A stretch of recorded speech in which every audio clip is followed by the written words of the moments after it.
Hello students, today we are going to start our next topic of chapter number 6, political parties. In the previous video we learned about the necessity of political parties, why do we need political parties and the functions of political parties we discussed in detail. And today we are going to learn about the different types of political parties, national political parties. Today we will learn about national political parties. National political parties क्या होती हैं? In federal system all over the world tend to have two kinds of political parties.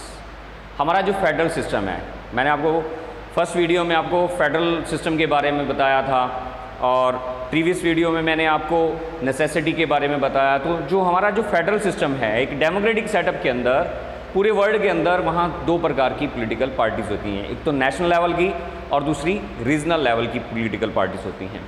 अगर हम बात करें national political parties की और regional और state political parties, there are two types of political parties. One is national political party, then second is regional और state parties. इन्हें regional यानी कि किसी क्षेत्र किसी स्टेट की जो पॉलिटिकल पार्टीज़ होती हैं वो बोला जाता है।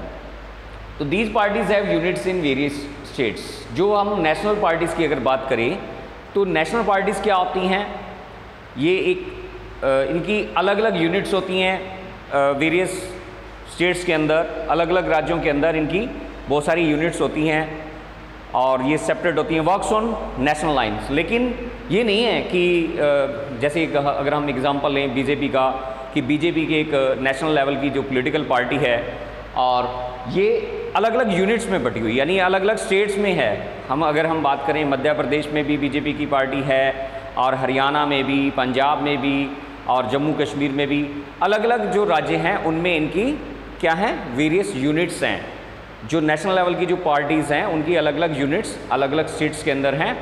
और ये नहीं है कि वो वहाँ पर यानी कि पंजाब के अंदर या हरियाणा के अंदर, राजस्थान के अंदर, मध्य प्रदेश के अंदर जो बीजेपी की जो अलग अलग जो रीजनल पार्टीज़ हैं, जो नेशनल लेवल की जो पार्टीज़ हैं वो अलग अलग तरह से काम करेंगी। वो सिर्फ कैसे काम करते हैं, they work on national lines, यानी कि सब जो पॉलिटिकल पार्टीज़ हैं एक ही तरह से काम करती हैं।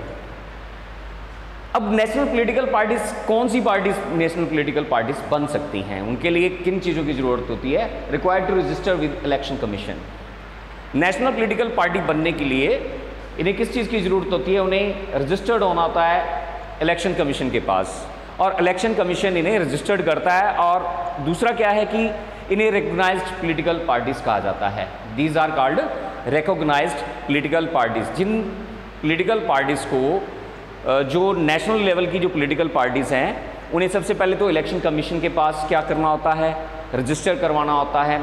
फिर कौन सी पार्टीज़ पॉलिटिकल पार्टीज़ बनती हैं तो वो क्या तय करता है, इलेक्शन कमीशन ने एक क्राइटेरिया तैयार किया हुआ है, एक क्राइटेरिया तय किया है रिकॉग्नाइज्ड पार्टी बनने के लिए। यानी कि एक रिकॉग्नाइज्ड पॉलिटिकल पार्टी बनने के लिए कौन सा क्राइटेरिया है नेशनल पॉलिटिकल पार्टीज बनने के लिए? 6% वोट्स इन लोकसभा इलेक्शन।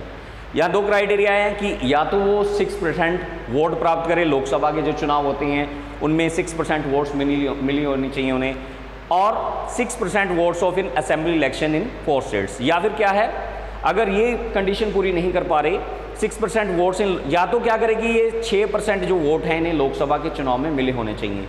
अगर ये क्राइटेरिया फॉलो नहीं हो रहा तो दूसरा क्राइटेरिया क्या है कि 6% जो वोट्स हैं उन्हें असेंबली इलेक्शन इन 4 स्टेट्स, 4 जो स्टेट्स होते हैं उनके जो असेंबली इलेक्शन होते हैं। असेंबली इलेक्शन कौन से होते हैं? जैसे हम अपने चीफ मिनिस्टर को चूज़ करने के लिए अपने डिफरेंट जो, अगर हम हरियाणा की बात करें तो यहाँ 90 जो है क्या बनाई गई हैं, कॉन्स्टिट्यूएंट्स असेंबलीज बनाई गई हैं और हर एक असेंबली से क्या है कि एक MLA चूज़ किया जाता है।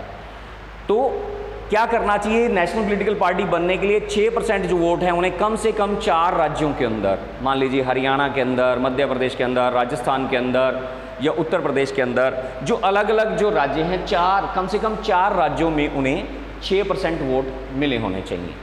यानी कि नेशनल लेवल की पॉलिटिकल पार्टी बनने के लिए या तो एक क्राइटेरिया है कि 6% वोट उन्हें, जो लोकसभा के जो चुनाव होते हैं, जो प्राइम मिनिस्टर बनाते हैं जिसमें हम MP चूज़ किए जाते हैं, ठीक है, उनमें उनको 6% वोट्स मिलने चाहिए।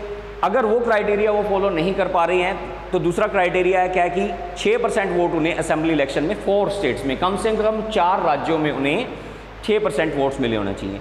And wins at least 4 seats in Lok Sabha election. और क्या है कि 4 सीटें, ये 4 सीट्स पूरे जो देश में 4 सीट्स जो हैं लोकसभा के चुनाव में उन्हें मिली होनी चाहिए।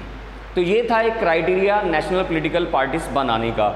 फिर उसके बाद जो है इन्हें क्या किया जाता है, तो इलेक्शन कमीशन इन्हें एक यूनिक सिंबल देता है, गिवन ए यूनिक सिंबल। यानी कि अब यूनिक सिंबल की बात की जाए, अलग अलग तरह के सिंबल्स अलग अलग नेशनल पॉलिटिकल पार्टीज़ को दिए जाते हैं। अगर हम बीजेपी की बात करें तो बीजेपी को कमल का फूल जो दिया गया है, और जो हमारा अगर हम कांग्रेस की बात करें तो कांग्रेस को क्या दिया गया है, हाथ का निशान, हाथ का पंजा जो है, हाथ का पंजा इनका निशान जो है, सिंबल दिया गया इलेक्शन कमीशन के द्वारा। और ये एक यूनिक सिंबल होता है, unique means which is different from others. And उस तरह का क्या है कि किसी और को नहीं मिला होता, किसी और भी पॉलिटिकल पार्टी को कमल का फूल नहीं दिया जा सकता, या हाथ का जो निशान है, पंजे का जो निशान है, वो किसी और पॉलिटिकल पार्टीज़ को प्रदान नहीं किया जा सकता। इलेक्शन कमीशन क्या करता है, उन्हें यूनिक सिंबल देता है। और these are called recognised political parties. अगर ये इन कंडीशन को फुलफिल करती हैं, इन कंडीशन को पूरी कर लेती हैं, तो इन्हें हम क्या बोलते हैं, रिकॉग्नाइज्ड पॉलिटिकल पार्टीज बोलते हैं। और अगर हम प्रोपोर्शंस ऑफ वोट्स की अगर बात करें तो there were 7 national political parties in India in 2017। और हम बात करें एवरी जो पॉलिटिकल पार्टी है उसे इलेक्शन कमीशन के पास रजिस्टर करना होता है, जबकि जो इलेक्शन कमीशन है किन को नेशनल रिकॉग्नाइज करता है, केवल उन्हीं पॉलिटिकल पार्टीज़ को जो ये क्राइटेरिया फॉलो करती हैं। So these are national level की जो पार्टीज़ होती हैं वो पूरे नेशनल लेवल पर काम करती हैं। ये नहीं है कि एक स्टेट में इनकी पॉलिसीज अलग होंगी, इनका एजेंडा अलग होगा। ये नेशनल लेवल पर एक ही लाइन पर एक यूनिक लेवल पर काम करती हैं, एक जैसी लेवल पर काम करती हैं, नेशनल लेवल पर काम करती हैं, ना कि स्टेट्स की पॉलिसी, अरे एक स्टेट में अलग तरह की पॉलिसी बनाएं, दूसरे स्टेट में अलग तरह की पॉलिसी बनाएं, ऐसा नहीं होता है। अगर नेशनल जो पॉलिटिकल पार्टीज़ हैं वो एक नेशनल लाइंस पर ही काम करती हैं। जैसे बीजेपी की जो अगर पॉलिसी होगी, अगर हरियाणा के लिए एक जैसी पॉलिसी हरियाणा के लिए बनाई है, वैसी ही पॉलिसी वो दूसरे स्टेट्स के लिए भी बनाएंगे। तो ये नेशनल पॉलिटिकल पार्टीज़ की आज हमने बात की। आज के लिए इतना ही।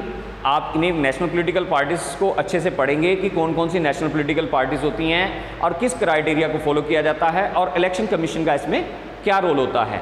क्योंकि मैंने अभी आपको बताया कि इलेक्शन कमीशन ही है जो इनको रिकॉग्नाइज करता है। इलेक्शन कमीशन के पास सबसे पहले इनका रजिस्ट्रेशन होना जरूरी होता है इन पॉलिटिकल पार्टीज़ का। उसके बाद जो क्राइटेरिया मैंने बताया है उसे फॉलो करना बड़ा ज़रूरी होता है।